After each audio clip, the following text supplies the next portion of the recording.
Ang series po natin ay God's Wisdom for Your Question. Kaya po ang ating tatalakayin ngayon yung the hyper grace of God. Kasi pag hindi mo naliwanagan o narinig mo yung hyper grace, parang, yan yung mga ganyan. Parang nung tayo ay babagong hindi pa born again, pag sinabing born again, yan. Meron ka na agad na nasa isip mo na, yan yung mga nagha-hallelujah, nagpe-praise the Lord. Sabi ni Kristo, unless a man be born again, he cannot see the Father, o hindi niya makikita yung kaharian ng Diyos. Must pala yung born again, kaya pag tinanong mo, born again ka ba? Hindi. Hindi ka makakarating ng langit. Kasi sabi ni Kristo, unless a man be born again, he cannot enter the kingdom of God. So, born again ka na ba? O ganun din, pag sinabing, pag sinabing, saan ka ba umaten?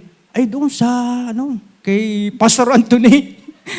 Membro ni Pastor Anthony. Hindi ho tayo membro ni Pastor Anthony. Membro tayo ng ating Panginoon. Pamilya ho tayo ng Diyos. Lahat ho tayo membro ng Jesus Our Abundant Life Church.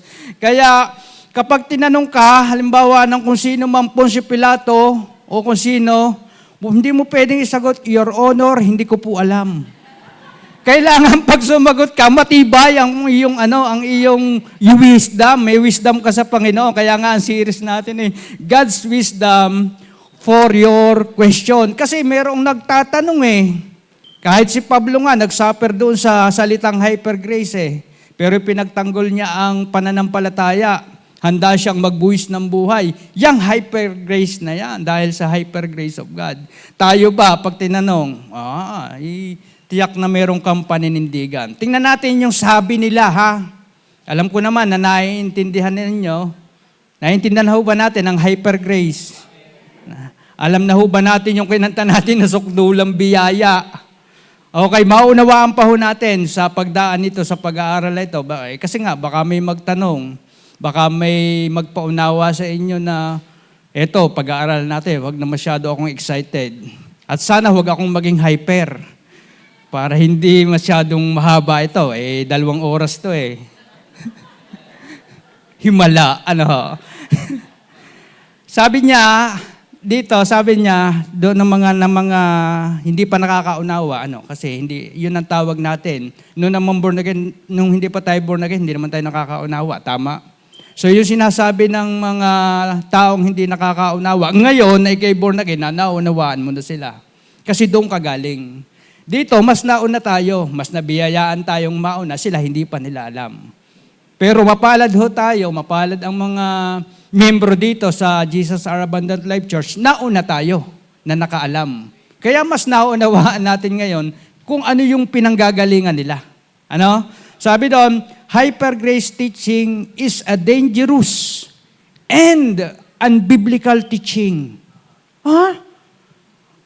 Unbiblical daw ang teaching dito. Sabi nga natin, pag walang verse, wag na kayong maniwala. Pag ang pastor nagbasa lang dito ng isang verse at nagpaliwanag na nangaral, wag na kayong umattend. Doon na lang kayo sa bahay at magaling din mangaral ang nanay nyo. Di ba? Puro nga may verse dito Puro nga Bible ang ating pinag-uusapan. By proclaiming the unconditional love of God and forgiveness for all. Hyper grace preachers have taken grace too far. Napakalayo. They have made grace unbalanced and radical. Tayo daw hong mga nangangaral ng hyper grace ay lumayo na ng napakalayo. Too far. At saka, hindi na balanse. Naalala ko nung ako'y bata pa, yan. Naglalaro ako ng siso. Alam niyo yung siso? Yung dapat balanse kayo para maganda ang parehas ang timbang nyo. Balanse yon, up and down. Nagkataong, alam nyo na ang lingkod ninyo ay maliit. At yung aking naka-partner ay mataba. Dingal-ngal ako sa taas. Ibaba mo na ako. Hindi balanse. Nakataas ako, ang gagawin niya, bigla siyang aalis. Siyempre, alam nyo, yung puwet ng tao, masakit yung pag napaumpog. Kaya lagi na lamang ginaganon ako. Hindi kasi balanse.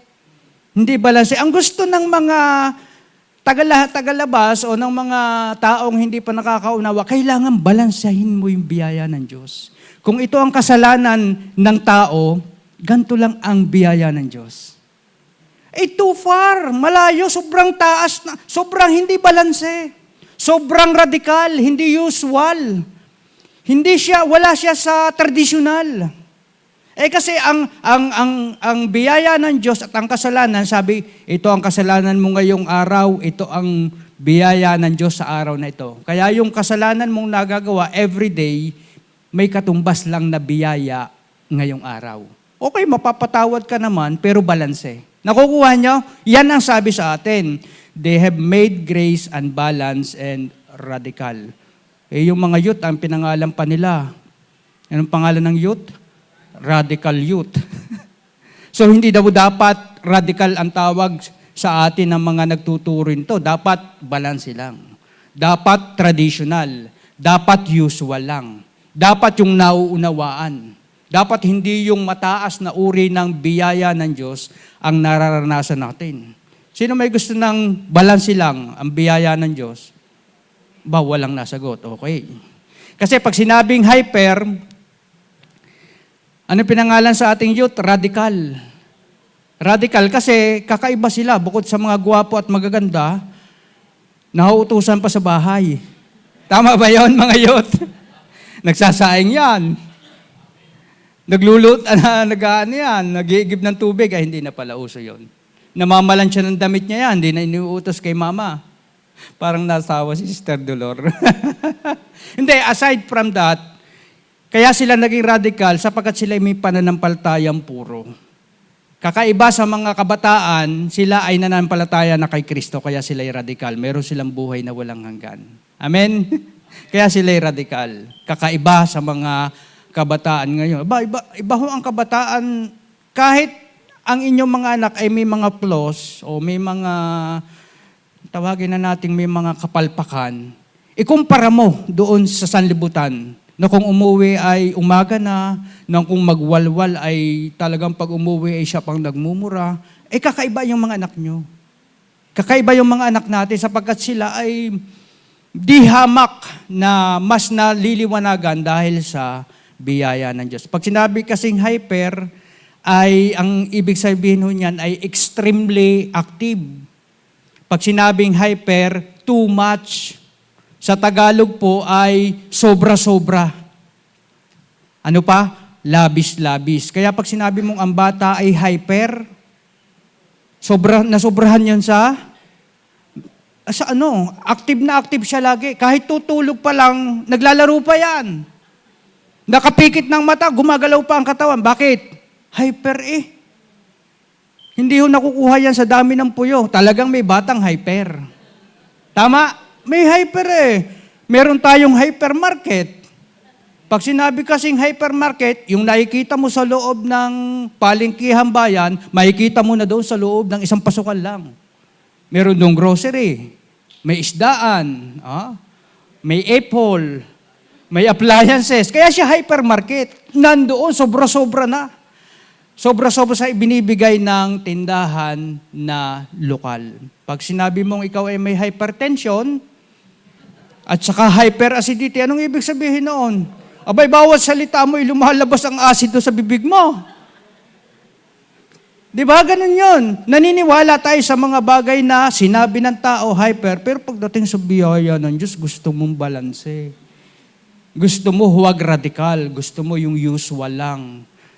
Ayaw mo ng radikal, gusto mo traditional lang. Kung ano sinasabi ng matatanda, yun lang ang paniniwalaan mo. Pero pag sinabi ng Biblia, ayaw mo.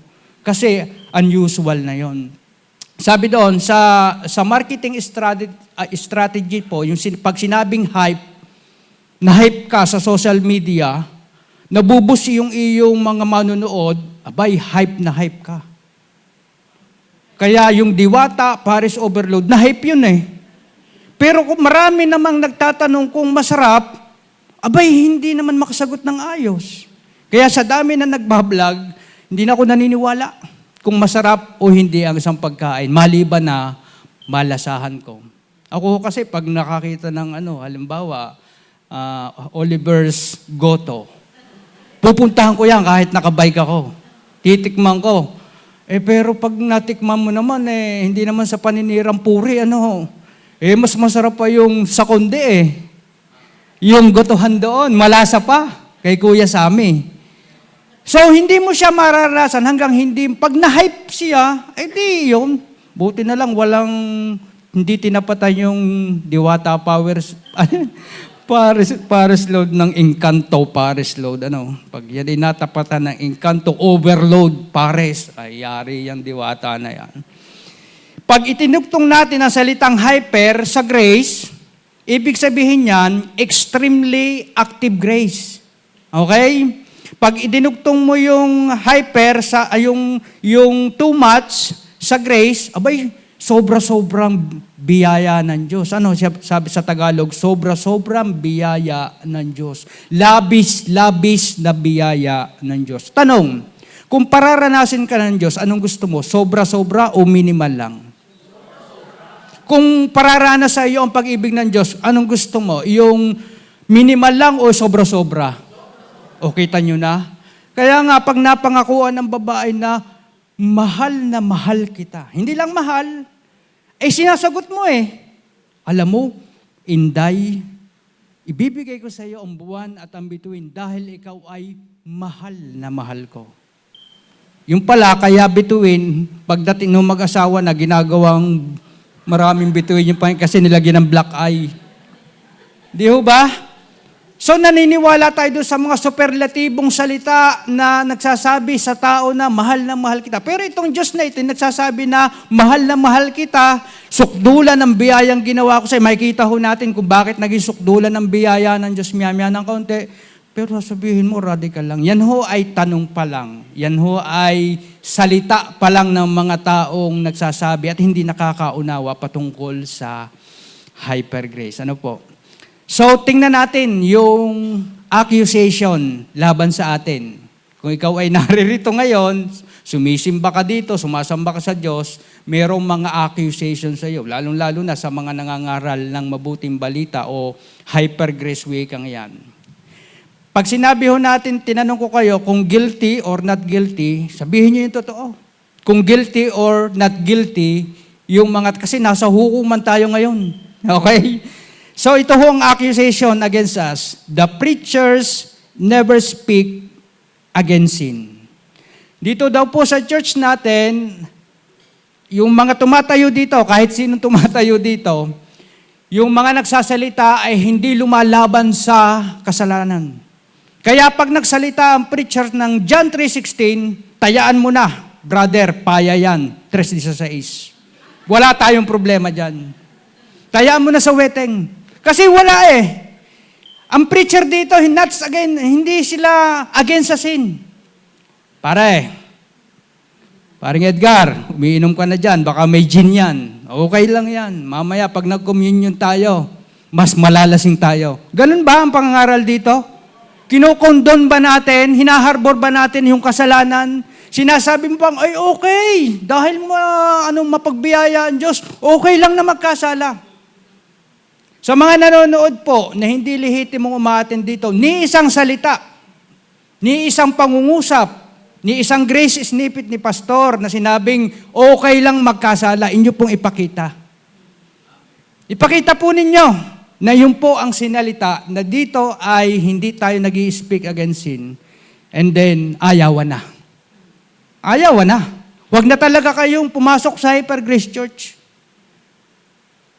Kasi wala palang tibay yan Yan pala naman mapagbiyayaan Diyos okay lang magkasala. Lumangay kayo sa kasalanan. Bakit pa kayo na born again? Bakit pa kayo dating mambababae? Tapos nariyan ka sa mga beer house, tapos pupunta pa kayo dito?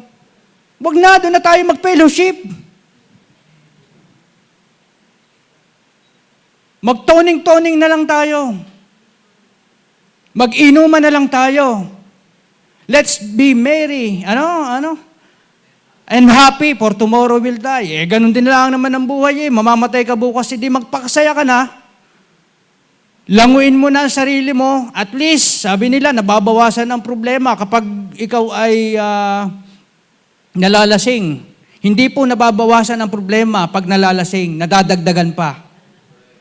Magkakasakit ang bato mo, wala kang perang pambili ng bigas mo, bukas masakit ang ulo mo. Paano naging kakaunti ang problema mo? Di ba? Nadadagdagan. So the preachers never speak against sin. Sinasabi lang dito yung context ng usapan pag sin, kapag forgiveness na. Yes, totoo naman na pagkapatawaran ng kasalanan, talagang pinag-uusapan natin, pero hindi ho tayo uma-against o hindi ho tayo kumukontra kapag kasalanan yan, itinutuwid ho natin. Kaya pag sinabing, the preachers never speak against sin, tanong ho, guilty or not guilty? Aba, hindi nasagot yung iba. Mukhang guilty si pastor Guilty ho ba or not guilty? Not guilty. So pakinig ho nyo, not guilty.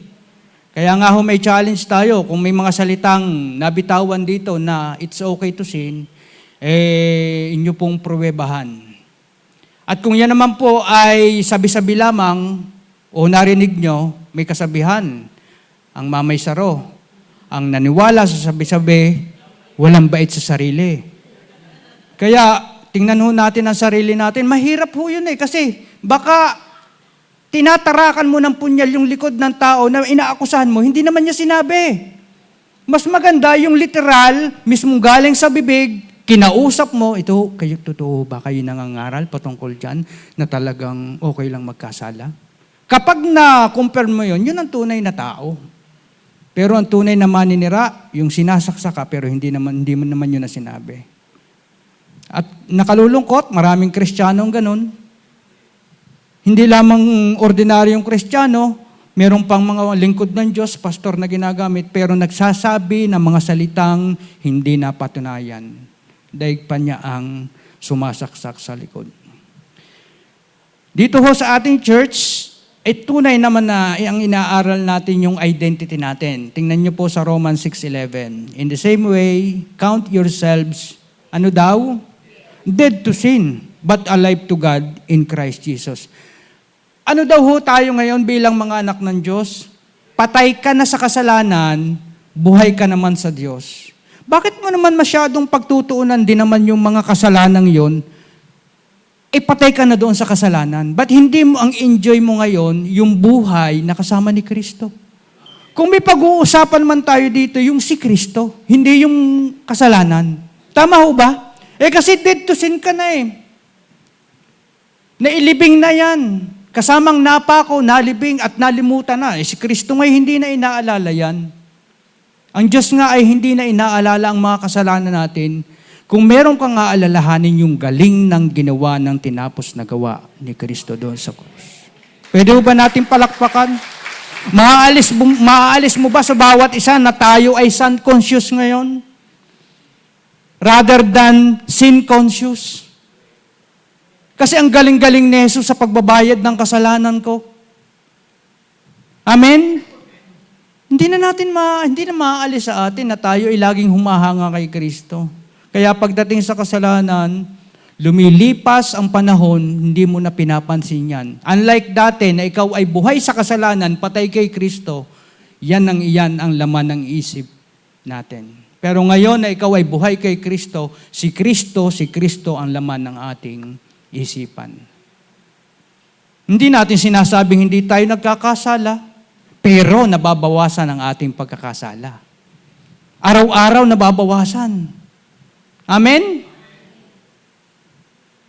Ganun ho kasi nararamdaman mo o nararanasan mo yung patuloy na pagkilos sa'yo ng banal na Espiritu sa loob. Kasi ang pagtakwil ng kasalanan, ang pag-say no to ungodliness, ay dahil sa biyaya ng Diyos. Hindi yan dahil sa pamamanata mo.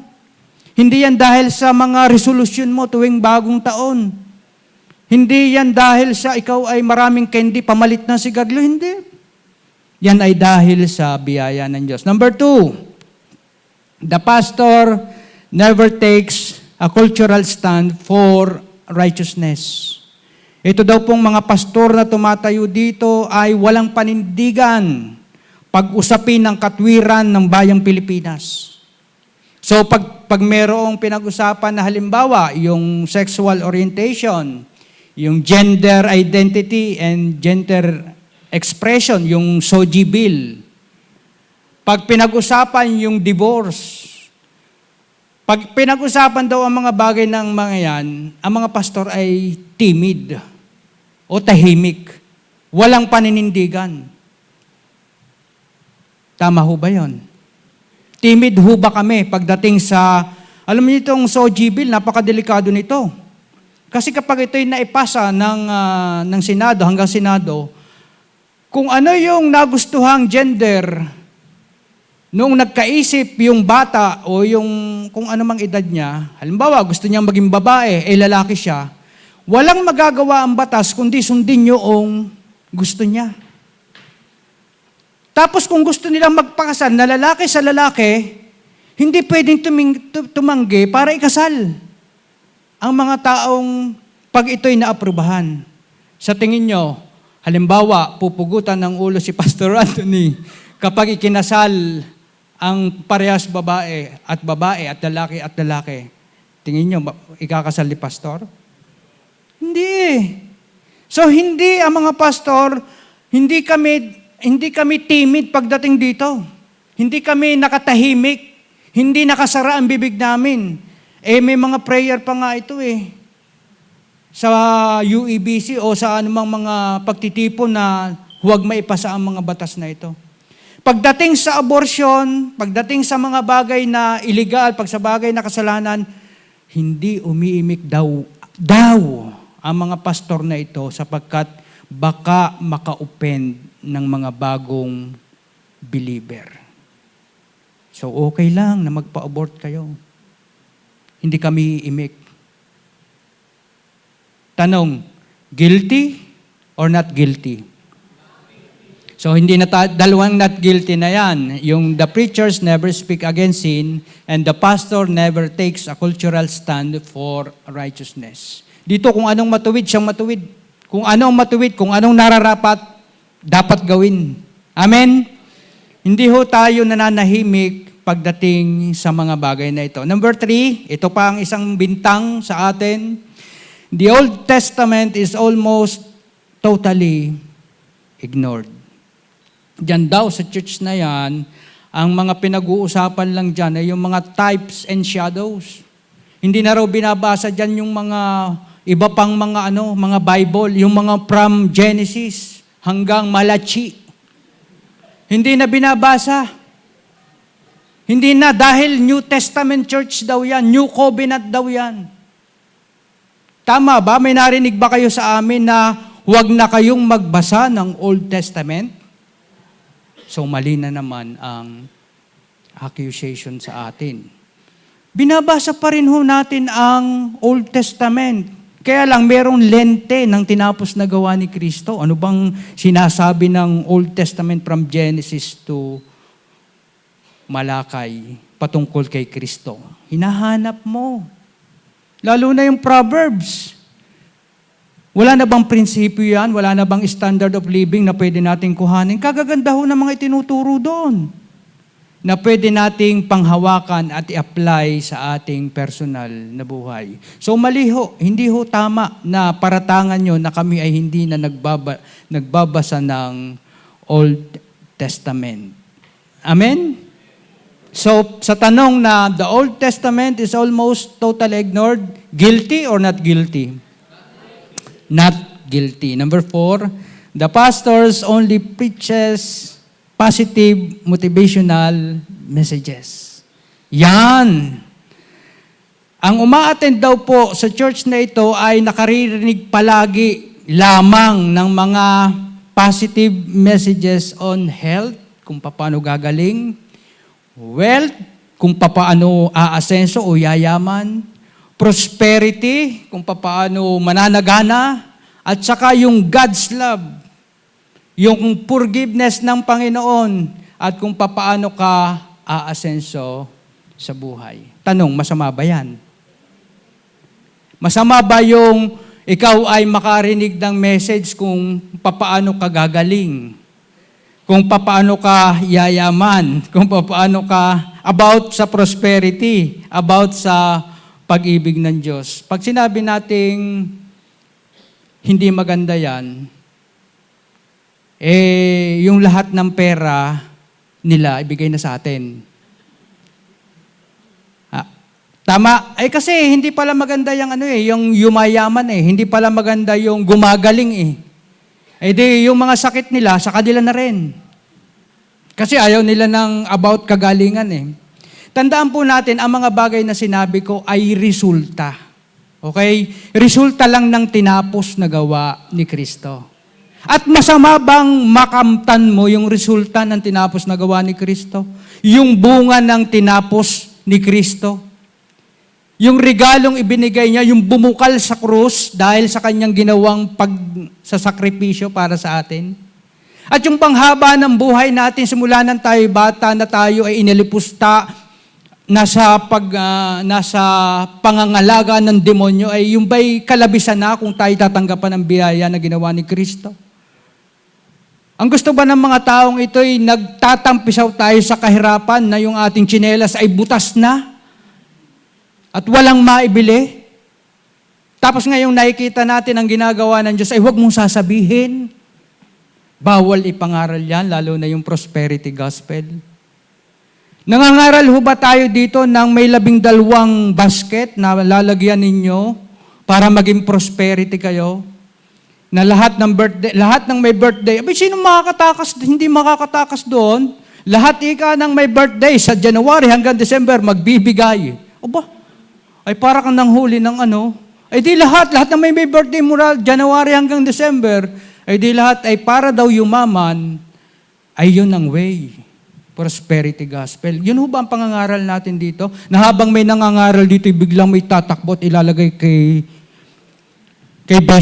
Bishop, kay Pastor Anthony ang pera, bilang tanim. Para pagpalain ka. Meron ho ba tayong gano'n? Nakita ho ba ninyo? So, hindi prosperity gospel to.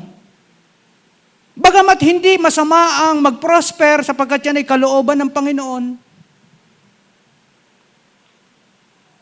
Yan ay talagang bunga ng kanyang ginawa. Naghirap siya. Pero hindi ho tayo ganun. Amen? Hindi ho tayo ganun. Ang mga yanika ay ang pinag-uusapan lang dyan, yung mga positive. Wala na dyan mga problema, wala na dyan mga kabigatan, puro feeling good lang yan. Hindi na nag-uusap dyan yung the whole counsel of God. Wow, ang lalim.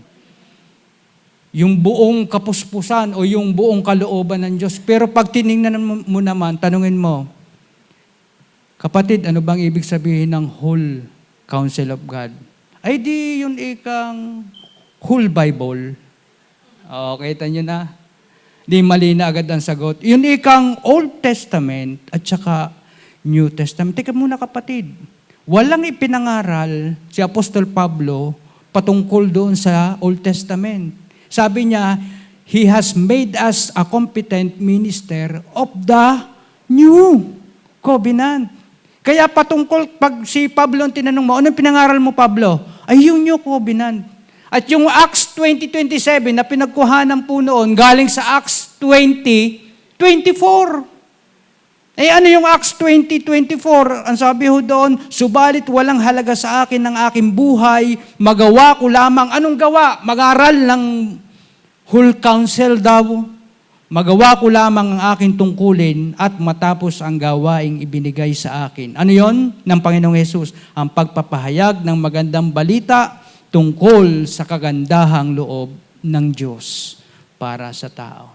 Testifying to the gospel, to the God's grace, sabi doon sa English. Kaya yun ang tinarbaho ni Apostol Pablo. Ginawa siyang ministeryo ng bagong tipan. Kaya pag sinabi mong ano ang whole counsel ng God, the gospel of grace. It's about His finished work on the cross. Yun lang ay nireveal kay Apostol Pablo. Kaya hindi mo pwedeng sabihin na Positive motivational messages lang ang galing dyan. Hindi na nag-aaral ang mga yan ng mga patungkol sa mga kahirapan, patungkol sa mga ginawa ng diablo. Abay, John chapter 10, verse 10, di ba? Nilagyan ng pagitan o ng pagkakaiba kung sino ang gumagawa ng masama. Ang diablo ang gumagawa ng masama, pero si Jesus ang gumagawa ng mabuti. Pag sinabing tayo daw po ay puro positive at feel good lang ang pag-aaral dito, na tayo ay prosperity gospel. Ano bang mga iba pang mga prosperity gospel? Anong ginagawa? Bibili ka ng langis. Bibili ka ng panyo para ikaw ay mag-prosper. Tapos ang bawat membro ay magtitinda ng mga dry goods. Mga, anong tawag doon sa dried mango? Magtitinda kayong lahat para bigay nyo kay pastor.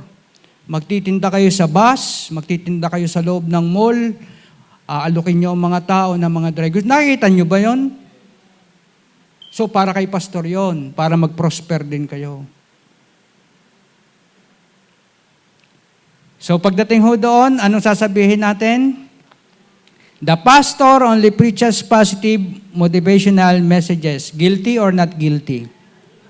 Not guilty. Last, hindi po last ito ng preaching ha. Ito ay nasa loob pa lang tayo ng hukuman. Ang mga key members daw ng church are regularly living sinful lives with impunity. Anong impunity? Talagang may kalayaan ka. At freedom from punishment. Ligtas ka. Walang maririnig sa'yo. May freedom ka, may impunity ka. Tayo daw po. Payag ba kayo dyan na mga key members of the church are regularly living sinful lives? Kasi daw po, napaka-strong ng emphasis on grace with no teaching against sin or repentance or judgment or hell. There is an atmosphere of loose living with many involved in sexual immorality and drunkenness, as well as other physical vices. Ay, okay lang manigarilyo, okay lang mag-inom, okay lang na maging immoral, okay lang na kahit anong gawin mo. Kasi strong ang emphasis natin about sa biyaya ng Panginoon. So tama ho ba yon? No, hindi ho eh. Hindi, at saka kayo ba? Sabi doon key members of the church are regularly living sinful lives. Tanong, ano ho ang lasa kapag nagkakasala kayo? Maganda ba? Hindi naman nakakaganda ng lasa ang pagkakasala ngayong alam mo na may Kristo sa puso. Sapagkat alam mong nagigrieve mo, nalulungkot mo, napipighati ang banal na Espiritu, sapagkat hindi naman yan ang dapat mong pinaggagawa sa buhay. Amen? So, hindi ho totoo yan na key members of the church are regularly living sinful lives. Meron ho tayong restoration pagdating sa mga bagay na yan. Meron ho tayong paalala. Kagaya ho nung lalaki na tinalakay ni Pastor James doon sa taga-Corinto. Sa GMA 7, merong telenovela na asawa ng asawa ko. Doon sa Corinto, asawa ng ama ko. Mas matindi yon. Pero ang sabi doon, ibigay nyo kay Satanas yan upang ang kanyang katawan ay mahirapan at ang kanyang kaluluwa o espiritu ay maligtas pagdating ng Panginoon. So hindi ho tayo payag na tayong mga naririto ay regular na namumuhay sa kasalanan. Kaya sa tanong na key members of the church are regularly living sinful lives with impunity, guilty or not guilty? Okay, ayos na, tapos na. Pag tinanong tayo ngayon ng mga hukom, hindi na tayo sasagot ng Your Honor, hindi ko po alam. Alam na natin, amen? So, yung tanong na hyper grace, biblical ho ba yan? Is hyper grace biblical? Magbigay lamang po tayo ng ilang mga verses patungkol doon sa, ano yung hyper grace? Sobra-sobrang biyaya ng Diyos. Labis-labis na biyaya ng Diyos. May mga verses ba dyan? Kung tutuusin niya, limited nitong ibibigay kong ilang mga verse patungkol doon sa hyper grace.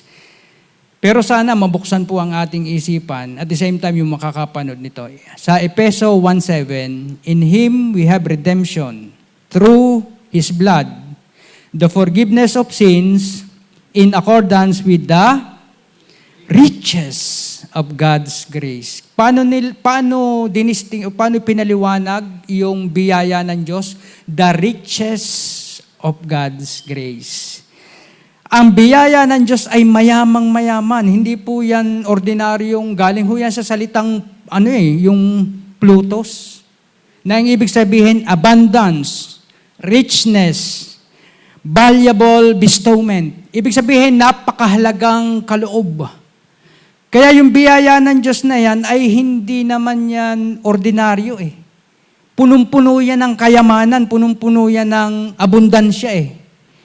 Kaya hindi mo pwedeng sabihin na ililimit lang natin yung grace ng Diyos. Hindi ho. Hyper talaga ang biyaya ng Diyos. Hindi mo pwedeng limitahan. Hindi pwedeng sabihin na, ang biyaya ng Diyos ay ganito lang. Pag sinabi mong ang Diyos ay mapagbiyaya, pero hindi sobrang mapagbiyaya. Parang nililimitahan mo. Ang Diyos ay pag-ibig, pero hindi sobra-sobra kong umibig. Ang Diyos ay mahabagin, pero limited lang. Parang nililimitahan mo pag sinabing hindi hyper grace ang Panginoon. Ito pa, Efeso 2:6-7. Tandaan po natin sapagkat ito yung makapagbibigay sa atin ng liwanag pag tinanong tayo ng mga tao. And God raised us up with Christ and seated us with Him in the heavenly realms in Christ Jesus in order that in the coming ages He might show incomparable riches of His grace. Ano daw uri ng grace yan? Incomparable riches of His grace expressed in His kindness to us. Tingnan mo kung saan pupunta yon, yung incomparable riches of His grace. Pasaan? Papunta sa iyo, to us. Kasama ka ba sa us? Ay, ikaw ang tinutumbok niyan. To us in Christ Jesus. Wow, biyaya na nga. Incomparable pa. Riches pa. Kasi yung salitang, galing po yan sa Hooper Balo, pag sinabing incomparable riches of His grace, ang sabi dyan sa ibang mga translation, ay yan ay full wealth. Wala nang maibibigay ang Diyos sa atin pagdating sa kasalanan, ibinigay na. Sa pagpapatawad ng kasalanan, wala nang hihigit kay Kristo. Si Kristo yung full wealth. Si Kristo yung kayamanan ng Diyos na ibinigay para magbayad lang ng kasalanan mo. Incomparable ba yan? Hyper ba yan? Ay hyperbalo nga ang tawag dyan eh. Hyperbalo. Full wealth, extraordinary greatness, immeasurable divine mercy, immeasurable, limitless riches of God's grace. Immeasurable. Hindi mo siya matatansya. Hindi mo siya mababalanse. Limitless kasi siya. At yan yung biyaya ng Diyos sa atin. At according to the scripture, itong grace na ito is surpassing and incomparable, meaning it can't be compared with anything else. Kaya kaganda ng ating kinanta, wala kang katulad, wala nang hihigit sa'yo. Amen? Palakpakan ho natin ng malakas ang ating Panginoon. Nung nagpadama ng biyaya ang Diyos, wala nang hihigit kay Kristo. Nung nagpadama ng pag-ibig sa'yo ang Diyos, wala nang hihigit kay Kristo. Nung nagpadama ng awa ang Diyos, wala nang hihigit pa kay Kristo. Kaya incomparable. Pag ngayon sasabihin mo, dapat usual lang, dapat traditional lang, dapat balance lang. Hindi mo kayang balansihin ang biyaya ng Diyos. Talagang hyper yan. Amen? Ang maganda pa po ay ito, sa 2 Korinto 9:8. And God is able to make all grace abound to you. Saan na naman ang papunta niyang grace na yan? To you. All grace is abound, and God is able to make all grace. Alam mo, hindi naman kung lalagyan natin ng, hindi naman kaya ng Diyos eh. Kayang-kaya ng Diyos eh. Isagad mo na. Sapagkat tayo hyper ngayon eh. Lagyan na natin ng mga superlative word na talagang matindi. Ang Diyos ay kayang-kayang pasaganain ka. Sabi doon, the word abound, ang sabi doon ay perisuo, na ibig sabihin ay overflowing as in more than you need. May pangangailangan ka ba? Kapag ang Diyos ang kumilos, kapag ang tao ang kumilos, halimbawa, uutang ka kay, sinong utangan natin? Bombay na lang. Para safe tayo. Kasi baka sabihin nyo, doon tayo mangutang kay yun ay tinuro ni Pastor. Pag umutang ka sa Bombay, kailangan mong pang tuition, 2,000. Tama, bibigyan ka ng Bombay 2,000, pero may kaltas. Yung interest. Sa Diyos, pag nagbigay, 2,000 ang pangangailangan mo. Pag sinabing the word about perisuo means overflowing, as in more than you need. Kung 2,000 ang kailangan mo, wala nang interest, lampas pa sa 2,000. Ganon katindi ang sinabing perisuo.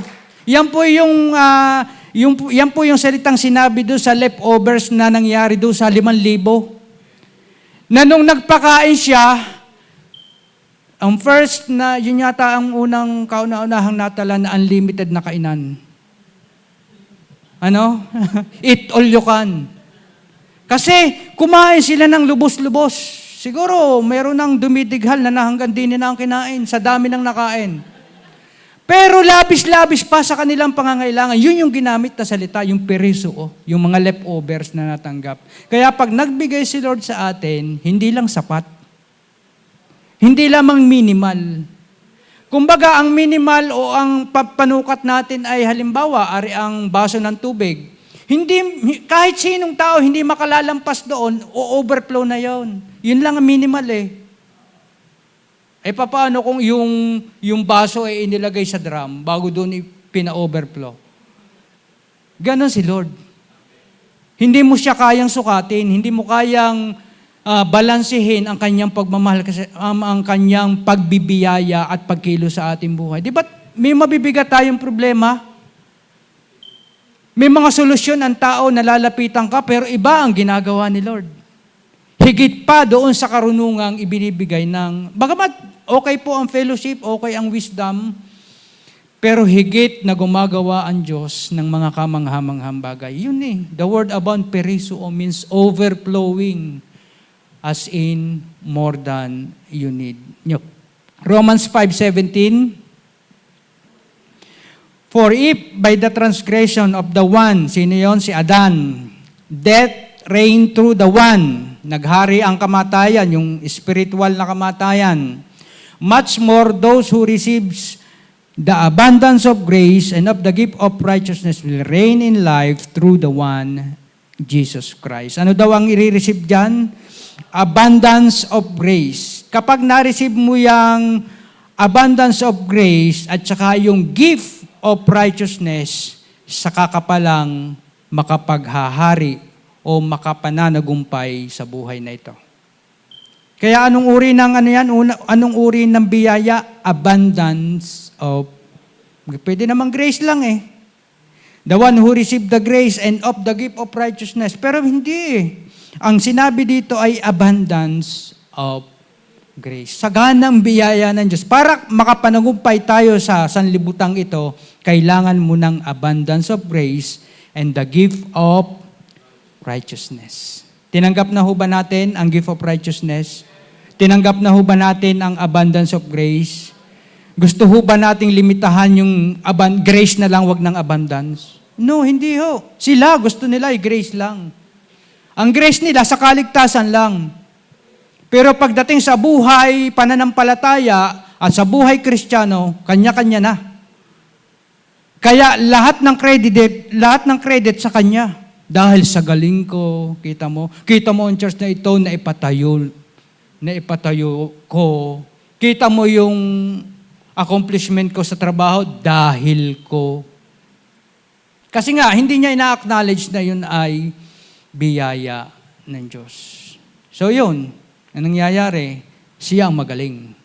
Pagdating sa pamumuhay Kristiyano, meron siyang mga rules, meron siyang mga step para mapanatili niya ang pag-ibig sa kanya ng Diyos at saka yung pagtira ng Espiritu Santo, may mga rules, may mga discipline na pag hindi mo nasunod ang mga bagay na yon, lilipad na ang Espiritu Santo, lumalayas na dahil failure ka Failure ka. So yun pero kung ito'y biyaya ng Diyos, pinalalakas ka ng biyaya ng Diyos, hindi lamang kaligtasan, pati biyaya ng Diyos. Pati ang iyong paglakad bilang Kristiyano ay biyaya ng Diyos. Wala kang may pagmamalaki. Kahit si Apostol Pablo, marami siyang ginawa, marami siyang accomplishment, marami siyang simbahang na itayo, pero sinasabi niya, ang lahat ng ito'y sa biyaya lamang ng Diyos. Kasi ang tao po, sa katotohanan ay likas na mayabang. Ang tao po, sa katotohanan ay likas na mapagmapuri.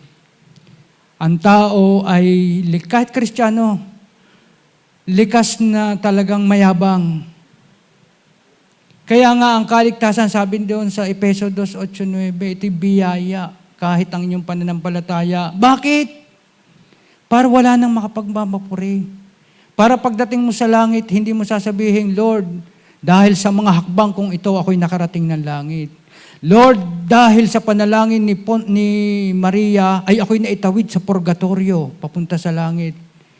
No, walang ginawa ka doon para maligtas ka. Lahat ay biyaya ng Diyos. Pwede ho ba natin palakpakan? Biyaya ng Diyos.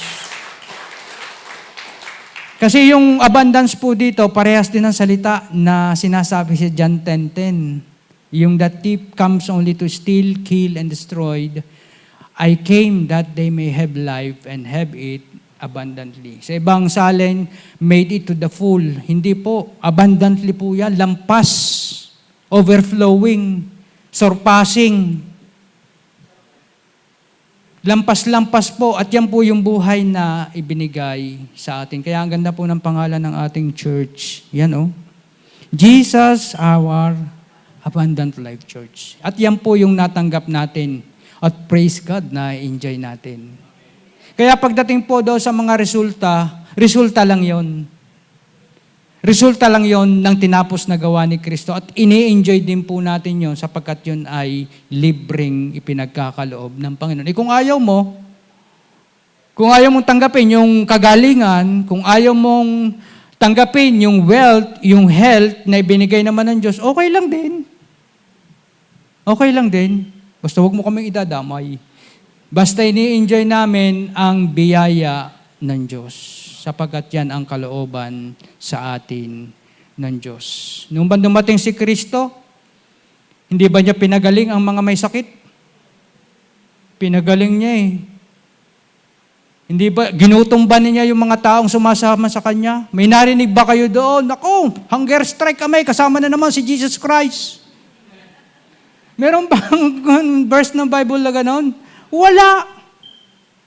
Bagkus ay lagi pang tinutok si Jesus na gumawa ng mga bagay. Gawin mong tinapay ito para lamang siya ay matisod. Pero hindi kailanman nagkulang ang Panginoon. Amen? Pwede ba natin palakpakan ng Panginoon? Yun hong salitang abundantly, galing yan sa Pereson.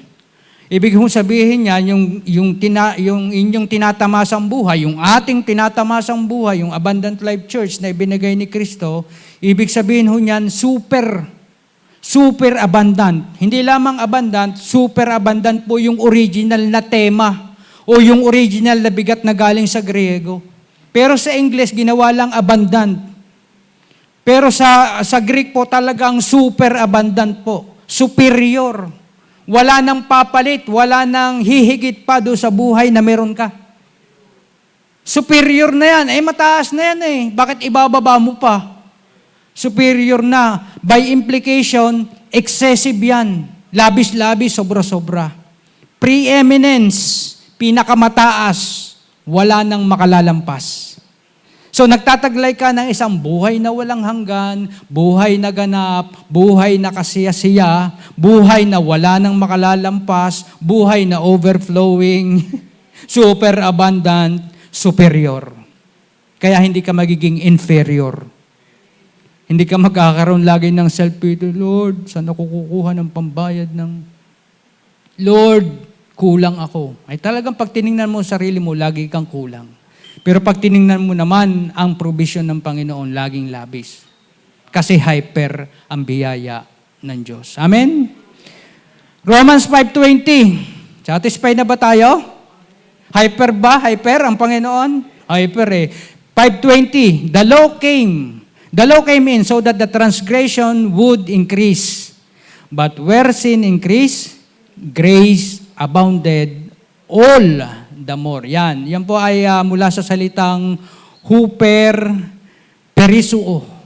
Pag sinabi hong huper perisuo, ibig sabihin yan ay over, yung huper, over, above, beyond.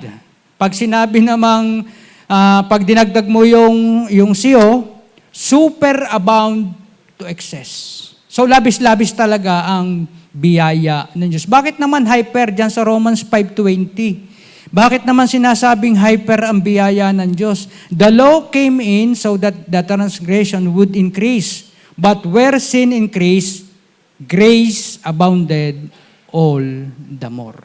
Anong dalawang bagay ang nandiyan? Yung sin at saka yung sagot ng Diyos, yung grace. Kaya lang yung grace abounded all the more. Merong sin, sabi doon, yung sin napakadami. Sin increase. Pagpalagay mo na ang sin ay sukatin natin. Mga hanggang dito. Sa bubong, yung personal na kasalanan na lang natin, wag na yung kasalanan ng sanlibutan. Ipagpalagay mo na ang kasalanan mo'y napakarami. Pero worth it ba na si Kristo pumunta rito para sa kasalanan mo at magbayad? Hindi ba lavish yan? Hindi ba abounded yan? Hindi ba yan huper perisuo? Hindi ba yan ibig sabihin, sobra-sobra naman Lord na pumunta ka pa rito para sa kasalanan ko? Sobra-sobra naman Lord na ikaw ay pumunta pa rito para ako'y hanapin at iligtas? Remember, ang mga anghel, pwede kang hanapin. Sabi ni Lord, hanapin mo nga yung nawawalang kulugo yun. Hanapin mo nga yung naglulukulukong yun. Hanapin mo nga yung naggagalaga-lang yun. Hanapin mo nga yung nag-aadik-adik na yun. Ang mga anghel po ay nilikhang, tagapaglingkod.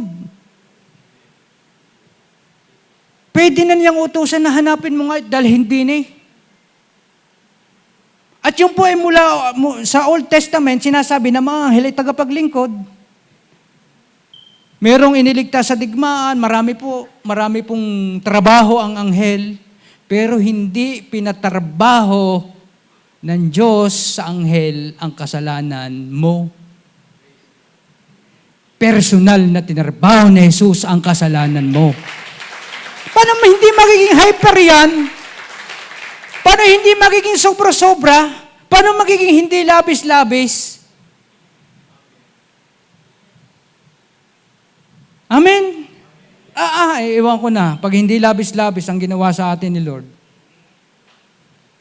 Pero may hanapin ka pa. Sino kang Poncio Pilato na hahanapin para iligtas ni Kristo? Sa tanang buhay mo, wala ka namang ginawang mabuti. Lahat na ng bisyo, sinaksak mo sa katawan mo, nagwawalwal ka. Sumisira ka ng buhay ng iba. Sinong tatanggap ng kaligtasan? Ako tatanggap ng kaligtasan, kayo tatanggap ng kaligtasan. Hindi naman tayo pogi, hindi tayo maganda. Si Dingdong Dantes na lang iniligtas ni Lord, mas gwapo-gwapo.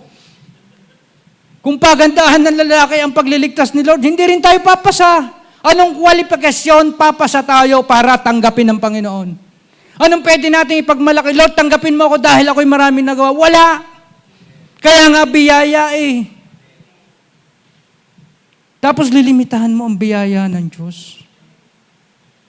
Lilimitahan natin ang biyaya ng Diyos. Hindi ho natin malilimitahan ang biyaya ng Diyos. Biriin mo ang sin ay nag-increase. Kahit gaano kadaming kasalanan yan, kanina personal mo lang kasalanan, napakakaunti naman ang pagbabayaran ni Kristo para sa kasalanan mo. Ipagpalagay ng kasalanan ng mundo, kahit nung darating pa lamang, kahit nang ipapanganak pa lamang, binayaran na ni Kristo. Payag kayo doon? Hindi. Payag sinabi ng Bible, payag ang Bible bago sasabihin mo yung bukas hindi si Kristo magbabayad at ang yung litaniya mo. Ang pagbabayad ni Kristo ay sa pamamagitan ng dugo. Without the shedding of the blood, there is no forgiveness of sins. Magbubuka muna ng dugo, pero tiyakin mo, ang dugo mong ibububoy, walang dugis, walang batik para tanggapin ng Panginoon. Kasi tanging dugo lamang ni Kristo na walang dungis at batik ang siyang tatanggapin ng langit. Kaya super abundant to. Kaya hyper ito. Kaya hindi ho tayo tumitigil ng pangangaral patungkol kay Kristo. Napakalaki ng bayad niya. Malaki ang pinantubo sa atin, kaya pinagsisigawan natin ang tinapos na gawa ni Kristo. Naku po, kung may magsasabi na sisiw ang kasalanan mo, katumbas ni Kristo ay talagang sisiw. Hindi niya kailangang mamatay. Hindi niya kailangang mahirapan. Sobrang pahirap na tinanggap ni Kristo. Walang taong sanlibutan ang tumanggap ng ganung parusa. Ang sabi doon, excruciating pain. Masakit lang ang ngipin natin, umaatungal na tayo. Si Kristo buong katawan. Ibinuhos niya ang lahat ng kanya. Shoulder pain, na-dislocate, masakit sa atin, pero si Kristo na nakahangda, tingin niyo ang kanyang shoulder, hindi dislocated. Sa bigat ng katawan niya, lahat ng uri ng sakit, pinadama niya dahil hyper ang pag-ibig niya. Pwede pa natin palakpakan si Lord? Birahin niyo, sin lang ang kinukumpara. Sin laban kay Kristo. Pwede ba balansehin yun? Sinasabi nila, hindi ka balanse ang inyong pagtuturo ng grace. Paano namin babalansehin yan? Ay kung ang sin, ang limitado ito lang, at ang dulo at lundo ng kasalanan ay kamatayan, si Kristo ang namatay at ang dulo naman ay buhay. Paano mo makukumpara yun? Sa buhay at kamatayan. Kaya naman tayo tumatanggap lang ng biyaya ay dahil bunga. Meron bang naliligo dito na hindi nababasa ang paa? Kaya tayo napagpapala, bunga lang ng tinapos na gawa ni Kristo. Imagine tayo ay spirit, soul, and body. Kung ano nangyayari sa espiritu, umaapaw. Sa kaluluwa, umaapaw sa katawan. Nung bang namatay si Adan, kasama tayo, anong namatay sa atin? Kaluluwa ba? Katawan ba? Hindi. Espiritu. Kung paanong namatay ang espiritu, unti-unting namamatay ang kaluluwa at namamatay din ang katawan. Kaya hindi maaaring hindi maapektuhan ng tinapos na gawa ni Kristo ang ating espiritu, ang ating kaluluwa at ang ating katawan. Kaya kung pinagpala ka ng espiritu, sa espiritu, binigyan ka ng abundant life, imposible na hindi yan naawa sa iyong kaluluwa. At imposible na hindi mababasa ang iyong paa, ang iyong katawan. Imposible na gugutumin yan, imposible na yan ay hindi bibigyan ng kapayapaan ng Diyos para makatulog ka sa gabi, imposibleng paghirapin yan ng Panginoon.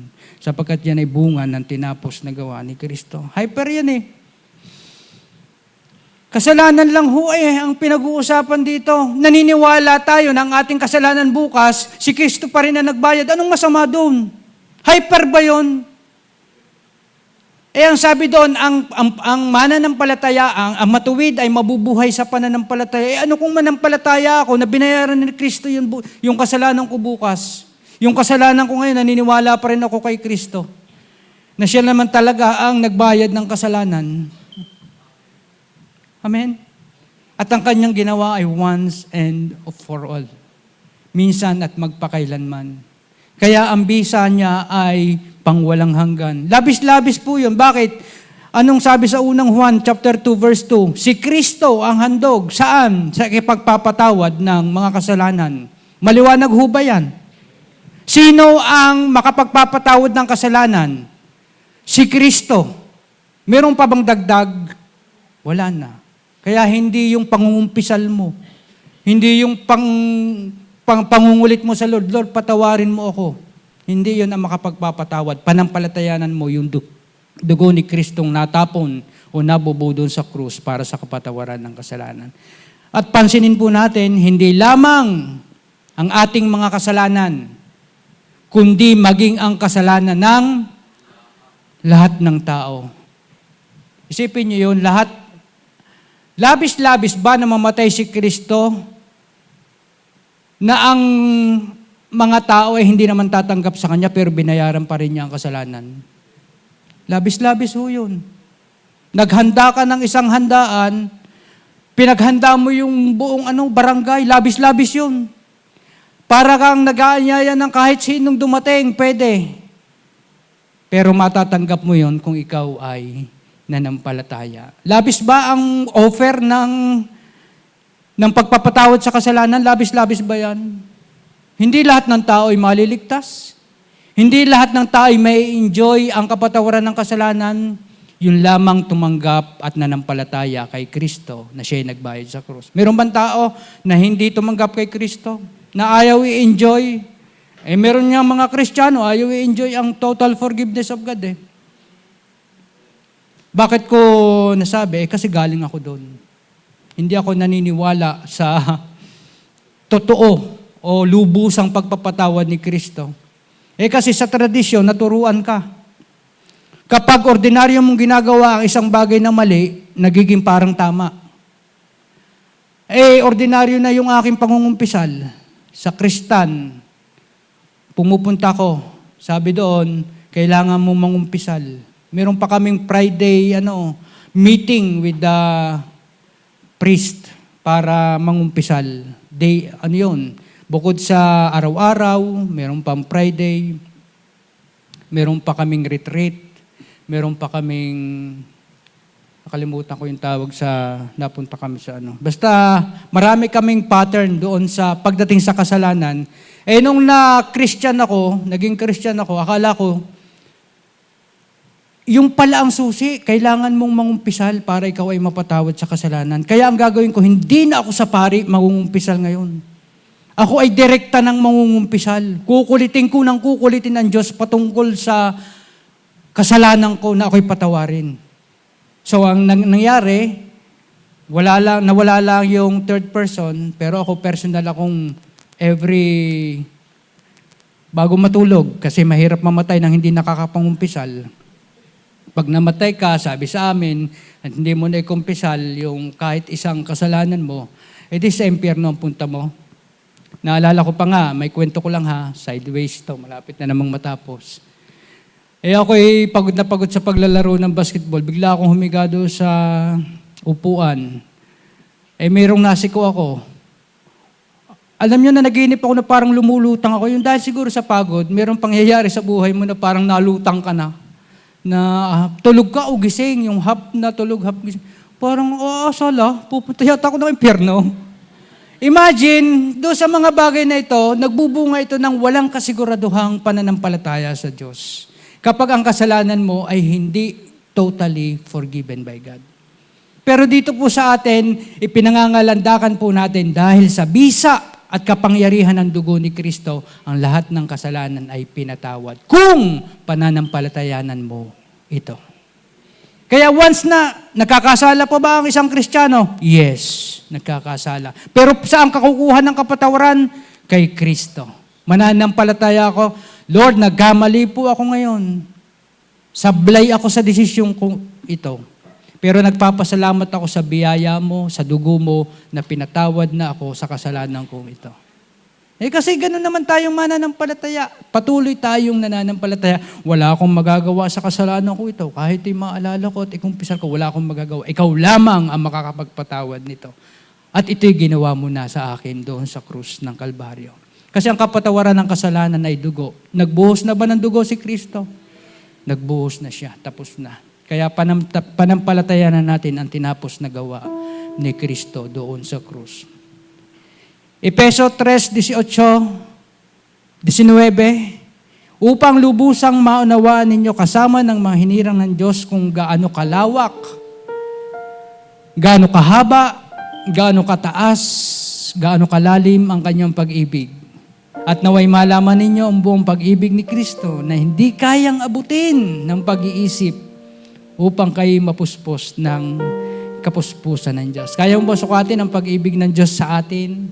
Sabi doon ay, dapat maunawaan ninyo kasama ng mga hinirang ng Diyos kung gaano kalawak, gaano kahaba, gaano kataas, gaano kalalim ang kanyang pag-ibig. Dapat malaman ninyo ang buong pag-ibig ni Kristo na hindi kayang abutin ng pag-iisip.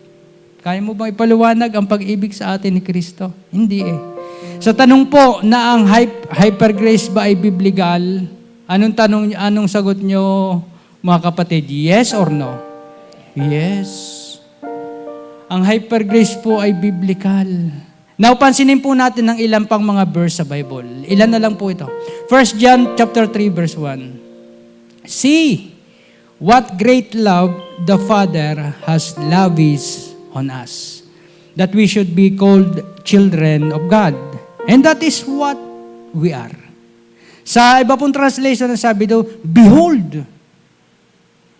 Sa ibang translation ay, tumunga nga ka na lang. Sa Tagalog, tingnan. Tingnan nyo kung gaano kalaki. Pag sinabi kasi doon sa tema ng Grego na behold, hihinga ka muna ng malalim. At wag kang hihinga. Behold! Parang yung dumaan na majesty sa Britain, yung mga hari. Di ba? Behold! The king is coming. Di ba? Ang haba ng roba. Ang haba ng kanyang damit. Mula alangilan hanggang bayan. Kung nag-behold ka, at titingnan mo yung roba, mauutas ka. Pero dito sinabi, tingnan ninyo. Alin ang titingnan natin? Kung gaano kalaki ang pag-ibig sa atin ng Ama. Anong titingnan mo na lang ng titingnan? Kung gaano kalaki ang pag-ibig ng Ama. Bakit?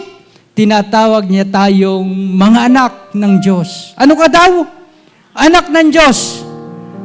At yan ang totoo. Wow! Pwede ba natin palakpakan? Pwede ba natin sabihin, ako ay anak ng Diyos? At yan ang totoo. Ayun ho, sabi sa Bible.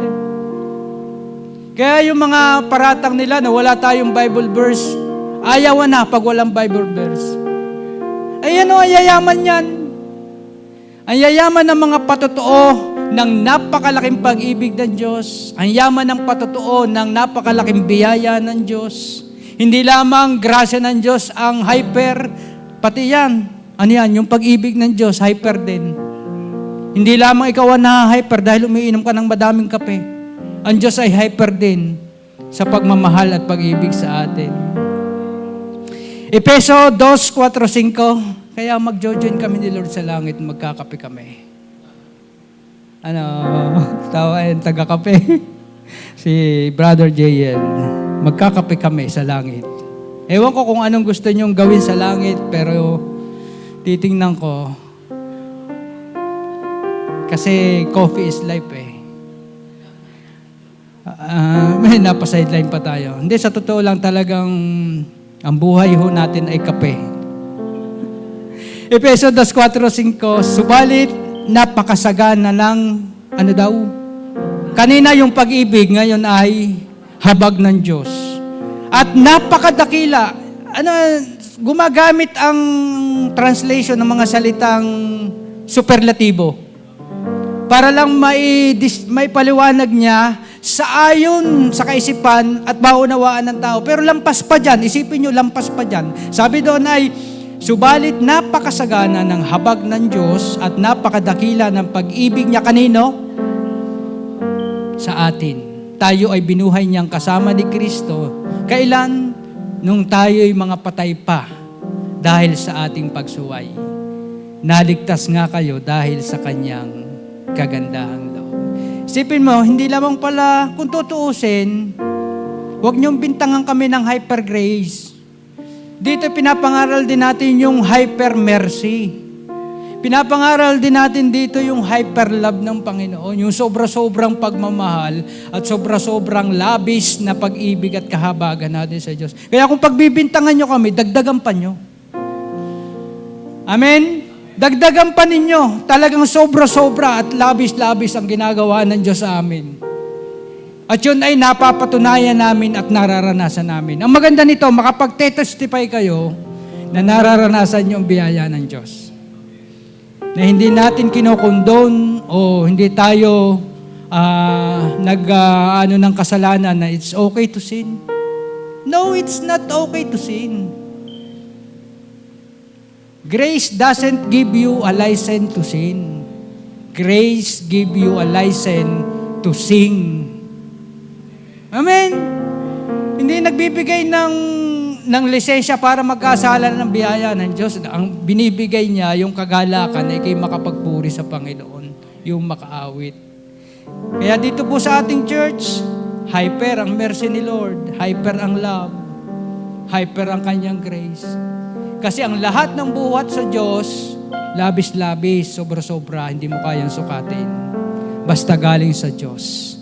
Overflowing, surpassing, beyond, above, sobra-sobra, labis-labis. Ano po ang iuuwi natin sa araw na ito? Anong ating take away? Anong ating babaluting katotohanan? Basahin po natin. Dahil kay Kristo, ako ay pinagpala na. Ako ay pinakamamahal. Ako ay kinakahabagan dahil sa labis-labis at sobra-sobrang biyaya ng Diyos sa atin. Pwede mo natin palakpakan ng Diyos? Lord, salamat po dahil kami ay pinagpala mo na. Kami ay pinakamamahal mo ngayon, bukas at magpakailanman. At kami patuloy mong kinakahabagan dahil ito, Panginoon, sa labis-labis at sobra-sobrang biyaya mo sa amin. Nagpapasalamat kami, Panginoon, sapagkat kami ay tumatayo sa harapan mo, minarapat, ginawang matuwid. Hindi po kami nahihiyang lumapit sa trono ng iyong biyaya sapagkat inalis mo na ang lahat ng pwedeng maging hadlang para kami makalapit sa iyo. Pinunit mo na ang tabing, Panginoon, para kami ay makapasok sa trono ng iyong biyaya, O Diyos. Salamat po sa aming Panginoong Jesus na nag-alay ng kanyang buhay para sa amin. Nagbayad ng kanyang dugo, labis-labis, sobra-sobra, sa kabayaran ng aming mga kasalanan. Kaya kami, Panginoon, kung lilingon sa krus, kung kami titingin, Panginoon, sa tinapos mong gawa, sino kami para hindi kami magpasalamat? Sino kami para hindi magpuri sa iyo, Panginoon, sa kagandahang loob na iyong ginawa sa amin?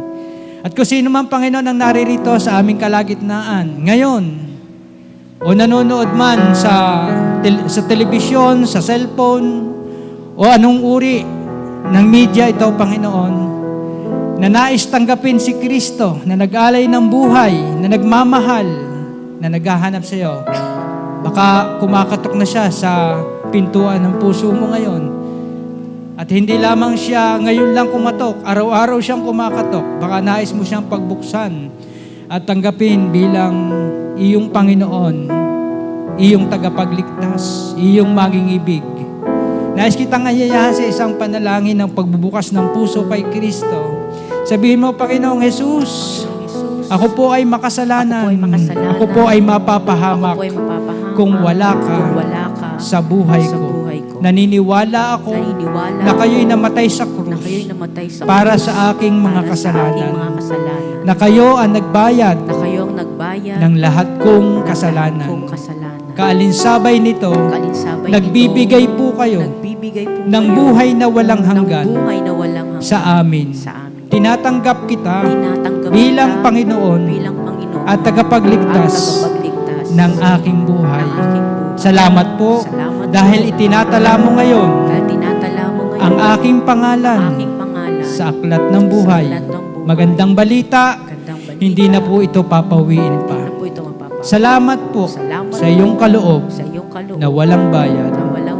Sa pangalan ni Jesus, Amen, Amen, Amen.